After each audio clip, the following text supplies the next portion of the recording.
When the Demon King and his subordinate returned home after buying clothes, he suddenly mentioned that he wanted to find a job. After all, it felt embarrassing to keep spending his subordinate's money. Though he had no work experience, he figured that with his magical abilities, he shouldn't have trouble finding a job. Of course, Machina would never agree to let the Demon King go out and work. She emphasized that if she worked a few extra jobs, they could make much more money. However, the Demon King insisted on finding a job himself. In the end, Machina couldn't convince him and reluctantly handed him a pager. She told him that there was some money inside and that he could contact her directly through it. The fact that she was treating him like a child left the Demon King somewhat speechless, but finding a job was proving difficult for him. So, he decided to take a bold approach and shouted in the middle of the street that he was a poor guy in need of a job.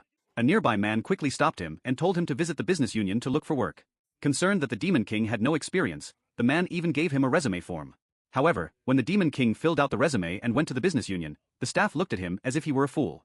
The resume stated that his previous job had been world-class battles, and that his greatest achievement was establishing the largest dungeon.